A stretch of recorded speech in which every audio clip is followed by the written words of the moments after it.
లేచి అంతా పోగొట్టుకున్న తర్వాత దరిద్రుడైపోయిన తర్వాత తిరిగి వస్తున్నాడు కదా, వస్తున్నాడా? తిరిగి వస్తున్నాడు తండ్రి దగ్గరికి. ఏది? తినటానికి తిండి లేదు, నిలవటానికి నీళ్ళు లేదు, కట్టుకోవటానికి బట్ట లేదు, పలకరించే దిక్కు లేరు. పందుల పొట్టుతో కడుపు నింపుకోవాలనుకున్న పంది తినేదాంతో తినాలన్న అవకాశం అట్టడుగు స్థాయికి వెళ్ళిపోయినాడు. లేచి నా తండ్రి ఇంటికి వెళ్తానని చెప్పి తిరిగి వస్తున్నాడు. ఈ తండ్రి చేతులు చాసే ఉంచాడు. వస్తున్నాడు. వచ్చినప్పుడు నేను ఒక మాట అడుగుతా, కొడుకు పరిగెత్తుకొచ్చాడా తండ్రి దగ్గరికి? తండ్రి పరిగెత్తుకెళ్ళాడు. కొడుకు రాలా, అక్కడి దాకా వచ్చాడంట కొడుకు. దాని వివరణ రైన్హార్డ్ బ్రోంకే తన పుస్తకంలో ఇస్తాడు. అక్కడి దాకా వచ్చి గుమ్మం దాకా వచ్చేసరికి మనసు చల్లలేదట.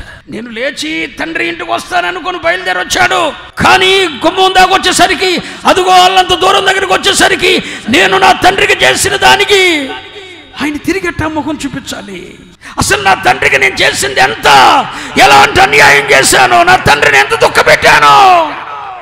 అయ్యో అయ్యో, తన ఆస్తి పంచుకొని నేను ఆయన్ని తిరుగుబాటు చేసి వెళ్ళిపోయానే, గాయం చేశానే. కొడుకా వద్దురా వద్దురా, కావలితే ఆస్తి తీసుకోరా, నువ్వు మాత్రం వెళ్ళొద్దురా అని చెప్పాడు. విన్నానా? ఎంత నా తండ్రి మొరపెట్టుకున్నా వినలేదే.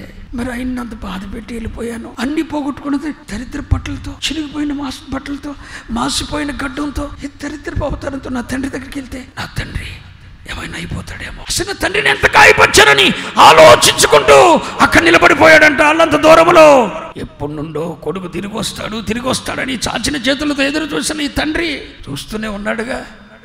కనపడ్డాడట కొడుకు. అరే నా కొడుకేనా? నీ కొడుకేనయ్యా. ఏంటాడు అట్ట అయిపోయాడు? చూశాడంట.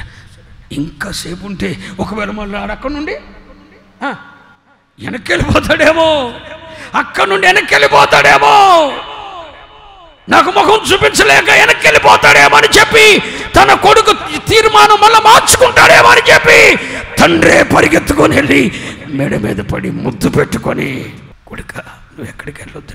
ఇది కదా తండ్రి ప్రేమ. నీ ఇంట్లో నేను కలుసుకోలేదు యేసయ్య, సిలువలో మధ్యలో కలుసుకున్నాడు.